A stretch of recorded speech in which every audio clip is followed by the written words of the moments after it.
جمعے کی نماز میں ذرا دیر سے پہنچی اور خطبہ شروع ہو گیا ہو، تو آپ کی نگاہ میں اب اس وقت لوگوں کے بیچ میں کھڑے ہو کے 2 رکعت تحیۃ المسجد پڑھنا چاہیے؟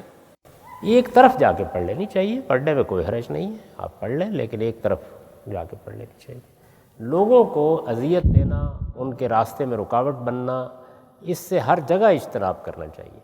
آپ جہاز میں ہیں، آپ کسی سفر کے موقع پر ہیں، تو ہمیں ہدایت کی گئی ہے کہ ہم لوگوں کو کوئی تکلیف نہ دیں۔ یہ بات یاد رکھیے کہ کسی دوسرے کو اذیت پہنچانا، آزار پہنچانا، یہ کبیرہ گناہوں میں سے ہے۔ آپ جہاز میں ہیں، اب آپ کھڑے ہو جائیں اور آپ کہیں کہ مجھے تو درمیان میں کھڑے ہو کے نماز پڑھنی ہے، یہ ناشائستگی، دین نے اس کا پابند نہیں کیا۔ آپ جہاں جس سیٹ پر بیٹھے ہوئے ہیں، جس طرف آپ کا رخ ہے، نماز پڑھ لیجئے۔ قرآن کے الفاظ یہ ہیں فَرِجَالٌ وَرُكْبَانًا۔ آپ کو اگر اس طرح کی مشکل پیش آ گئی، آپ سواری پر بیٹھے ہوئے نماز پڑھ لیں، آپ چلتے ہوئے نماز پڑھ لیں۔ ظاہر ہے کہ جب چلتے ہوئے پڑھیں گے تو سجدہ تو نہیں کریں گے، رکوع تو نہیں کریں گے، اشاروں سے آپ پڑھ لیجئے۔ تو اللہ تعالیٰ نے خود قرآن مجید میں یہ بات بیان کر دی ہے۔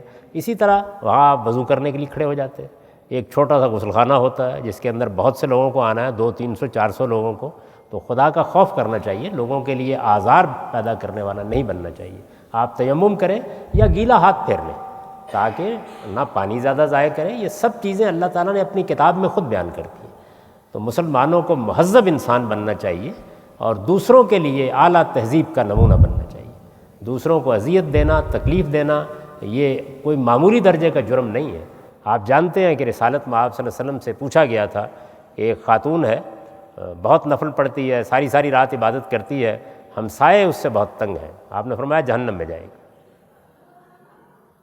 ایک دوسری خاتون کے بارے میں کسی موقع کے اوپر پوچھا گیا اور یہ کہا گیا کہ فرض نماز پڑھ لیتی ہے، کوئی بہت نوافل کا عبادت کا اہتمام نہیں کرتی، لیکن لوگ بہت خوش ہیں اس کے حسن سلوک سے، فرمایا جنت میں جائے گی۔ تو لوگوں کو کبھی آزار نہ دیجیے اور اس کا خیال ہر جگہ رکھنا چاہیے، وضو کرتے ہوئے، نماز پڑھتے ہوئے، عبادت کرتے ہوئے، کوئی بات لوگوں سے کرتے ہوئے، ہر جگہ اس کا خیال رکھنا چاہیے۔